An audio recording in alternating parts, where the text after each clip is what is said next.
大家好សួស្តីអ្នកទាំងអស់គ្នាថ្ងៃនេះគឺមកដល់មេរៀនទី3ហើយតែមេរៀនទី3ថ្ងៃនេះគឺនិយាយថា你家在哪你家在哪តើផ្ទះអ្នកនៅឯណាតោះពាក្យទី1生词ពាក្យទី1家ផ្ទះពាក្យទី2ចៃសំឡេងទី4ចុះក្រោមនៅណាកន្លែងណាពាក្យទី4បេជីងប៉េកាំងពាក្យទី5សាងហៃសៀងហៃកាងហុងកុងថាគាត់នៅកន្លែងនេះគឺមានន័យថាប្រុសគឺជាមនុស្សប្រុសអ្នកទាំងអស់គ្នាចា៎តោះខ្ញុំសូមអានម្ដងទៀតពាក្យទី1ជាផ្ទះទី2ចៃនៅណាកន្លែងណាពាក្យទី4បៃជីងប៉េកាំងពាក្យទី5សាងហៃសៀងហៃពាក្យទី6សាងកាងហុងកុងថាគាត់តោះមកដល់ប្រយោគវិញ注ប្រយោគទី1你家在哪តើផ្ទះអ្នកនៅឯណា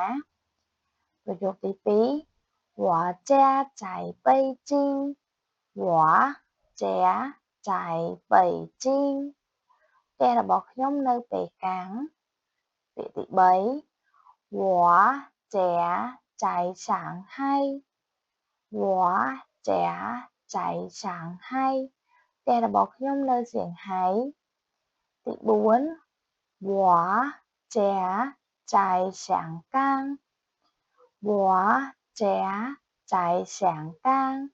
ផ្ទះរបស់ខ្ញុំនៅហុងកុងចាអញ្ចឹងខ្ញុំសូមអានម្ដងទៀតមេរៀនទី3ទី3課你家在哪តើផ្ទះអ្នកនៅឯណាជាផ្ទះចៃនៅណាកន្លែងណាបៃជីងប៉េកាំងសាងហៃសៀងហៃសាងកាងហុងកុងថាគាត់ទូជប្រយោគ你家在哪តើផ្ទះអ្នកនៅឯណាទី2我家在北京我家在北京ផ្ទះរបស់ខ្ញុំនៅប៉េកាំងទី3我家在上海我家在上海ផ្ទះរបស់ខ្ញុំនៅសៀងហៃទី4我家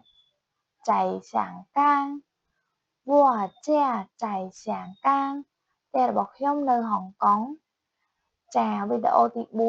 4សំទោសវីដេអូមេរៀនទី3នៅថ្ងៃនេះសូមបញ្ចប់ត្រឹមនេះសូមជួបគ្នាក្នុងមេរៀនបន្ទាប់再见